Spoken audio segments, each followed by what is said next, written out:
करीब 40 साल मैंने भिक्षा मांग करके खाया है।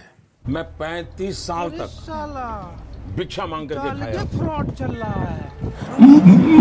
मजदूरी का डेली 1 kg 2 kg गालियां खाता हूं। भारत में एमएलए और एमपी बनना जो है बड़ी मुश्किल ही बात है। आप मुश्किल इसीलिए है, भारत भले लोकतंत्र है लेकिन यहाँ चुनाव का खर्चा इतना होता है कि जीतने के लिए शायद लगता है आपको अपना किडनी तक बेचना पड़ जाएगा। लेकिन यहाँ की जो देखोगे ये लोग जो जीत के जाते हैं संसद भवन में या विधानसभा में, वो कैसे चुनाव जीतते हैं, आइए हम उस पर बात करते हैं। वो 5 झूठे वादे जिस पर ये लोग जीत के तो जाते हैं लेकिन इस पर कभी काम ही नहीं करते हैं। पहला है वो है फ्री का चीज़ को देने के बारे में, यानी कि अभी आप देखते होंगे कि हर कोई सरकार अपने सत्ता में बने रहने के लिए या सत्ता पाने के लिए फ्री बिजली, फ्री राशन, वाटर सप्लाई, बहुत ऐसे चीज़ों पे बात करेगी जो लगे आपको फ्री दे देती है। लेकिन जो दुनिया भर के रिपोर्ट्स ये बताती है कि सरकार जो ये फ्री वाले वादा जो करती है ये मानो देश के लिए या उस राज्य के लिए एक आर्थिक बोझ डालती है और शायद वो राज्य अपने भविष्य में एक अच्छा परफॉर्म नहीं कर पाएगा अन्य स्टेट के मुकाबले। अब वहीं दूसरा जो वादा करता है सरकार हमेशा वह युवाओं के साथ में कि रोज़गार देने के लिए कि हम 2 करोड़ रोज़गार देंगे आने वाले भविष्य में, यानी कि मेसिव एम्प्लॉयमेंट की बात करता है। लेकिन युवाओं को अपने तरफ खींचने के लिए, युवाओं के वोट बैंक को खींचने के लिए, क्योंकि भारत जो है अभी दुनिया का सबसे बड़ा यंग जनरेशन वाला यहाँ आबादी है, लेकिन युवा उनके भ्रमित बयान में फंस जाते हैं और युवा उनसे कनेक्ट कर पाते हैं। लेकिन आप जब देखो ये संख्या बहुत ही बड़ी होती है किसी देश में पर ईयर 2 करोड़ रोज़गार देना, और उस 2 करोड़ लोगों को अगर रोज़गार आप दे भी दिए तो उसको मंथली वाइज सैलरीज कैसे देंगे, क्योंकि राज्य में तो उतना पैसा होता ही नहीं है। अब इसीलिए ये भी एक जो है एक जुमला कहा जाता है चुनाव में। और तीसरा जो सबसे बड़ा झूठा है वादा है वो है किसान से आप कनेक्ट करो अपने को, यानी कि किसान को ऐसे ऐसे वादा दिलाओ जिसमें आपको लगे, शायद उनको लगे कि शायद ये सरकार हमारा भला कर पाएगा। जैसे पहले तो ऋण माफ़ करने की बात कर लो आप, दूसरा है कि उनको बोलो एमएसपी पे हमेशा दाम बढ़ेंगे, इंक्रीज़ करेंगे मूल्य, आपके फर्टिलाइज़र में जो है उसको सब्सिडी देने की बात करो।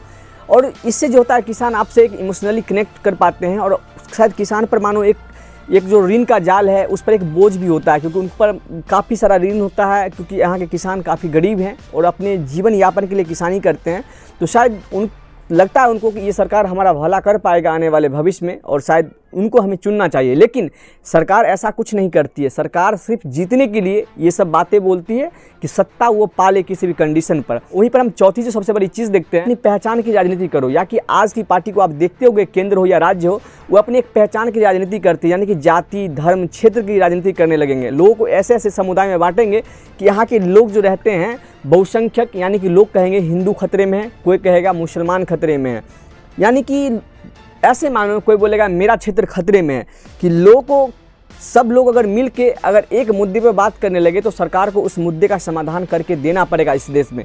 लेकिन लोग को ऐसे वो बांट देते हैं कि शायद लोग अपने सही जो मेन इशू है उससे भटक कर लोग सरकार के उन बातों पे ध्यान देते हैं, इमोशनली कनेक्ट हो जाते हैं, वो रिलीजन के नाम पे, क्षेत्र के नाम पे, जाति के नाम पे। शायद मुझे लगता है कि भारत में आज़ादी के 79 ईयर बाद भी जहाँ पे भारत को लोकतंत्र बनाया गया था, भारत को धर्मनिरपेक्ष राष्ट्र बनाया गया था, यहाँ राज्य का कोई धर्म नहीं होगा। लेकिन इस भारत देश में आज देखोगे तो सबसे बड़ा धर्म की राजनीति, जात की राजनीति और क्षेत्र की राजनीति सबसे ज़्यादा आज भारत में ही होती है। क्यों होती है? क्योंकि यहाँ की जनता ऐसा चाहती है और नेता को इस चुनाव जीतने में शायद बहुत सहायक होता है।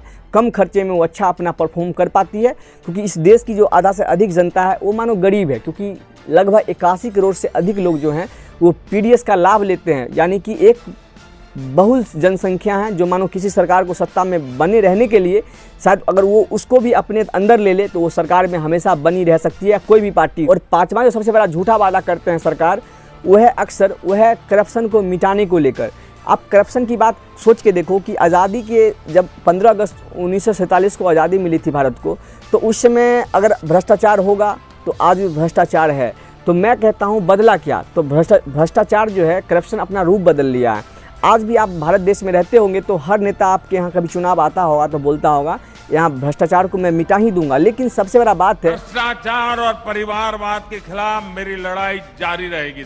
जो सदन में नेता जाते हैं, आखिर 2020 का सुप्रीम कोर्ट का एक स्टेटमेंट है, लोकसभा में जब देखोगे तो उसमें लगभग 46% ऐसे एमपी हैं जिस पर मानो एक क्रिमिनल केस है, यानी कि ऐसे केस है जो संगीन मामला है जिन पर वो उनको मतलब जेल में भी, कस्टडी में भी लिया गया था। लेकिन सवाल ये है कि जब ऐसे लोग बैठते हैं सिस्टम में तो आपके लिए कैसा कानून बनाएंगे। अब वो बोलेंगे आपको कि मैं करप्शन को मिटा दूंगा, तो ये बिल्कुल गलत है, क्योंकि वो आपको वोट लेने के लिए बोल रहे हैं मैं करप्शन को मिटा दूंगा। क्योंकि सबसे बड़ा करप्शन खोर अगर कोई है तो वो लोग हैं, क्योंकि जो लोग को गलत लोगों को आप टिकट दे देते हैं, तो ये सबसे बड़ा सवाल है।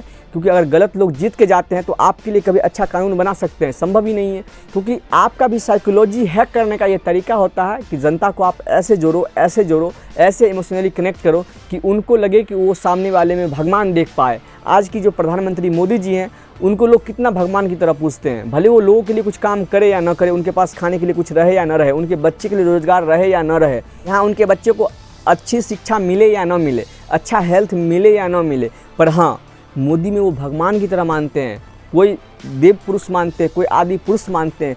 तब मुझे लगता है शायद कि इस देश का कुछ नहीं हो सकता है, क्योंकि यहाँ की जनता ही बड़े अंधभक्त हैं। अब जब जनता ही अंधभक्त हो, जिस देश का विद्वान ही चूतिया हो, गांडू हो, नामर्द हो, तुम्हें भगत सिंह, ईसा मसीह, गौतम बुद्ध समझ में आएगा। मीडिया भी मैनेज हो चुकी है। सवाल ये है तो आप किस पे भरोसा करोगे। तो यहाँ की जनता एक ऐसा चीज़ है, क्योंकि लोकतंत्र बनाने का आधार था भारत को सबसे पहले कि यहाँ की जनता मालिक होंगे, एक होता है लोकतंत्र का। लेकिन यहाँ की जो जनता है वो क्या करते हैं, सरकार से एक लोभावना, मतलब कि फ्री में लेने के बारे में सोचते हैं कि सरकार हमको फ्री में कुछ दे, यानी कि कोई 10,000 रुपये दे दे, कोई महीने में दे दे, मतलब ये शॉर्ट टर्म फ़ायदा देखता है यहाँ की जनता, जिसके लिए जो है इस देश का आज तक विकास नहीं हो पाया है। क्योंकि लॉन्ग टर्म में इस राज्य के पास पैसा बचता नहीं है और सरकार उन सब चीज़ों पे खर्च कर देती है जो लगता है सरकार को सत्ता में बने रहने के लिए आवश्यक है। क्योंकि कोई सत्ता नहीं छोड़ना चाहता है, भले वो कांग्रेस पार्टी हो, भले बीजेपी हो। वीडियो को आप देखे होंगे तो बताना भारत की राजनीतिक व्यवस्था कैसा है और यहाँ के नेता क्या क्या वादा करते हैं। और इस वादे को मैंने जो बताया है उसको आप कमेंट बॉक्स में लिखना,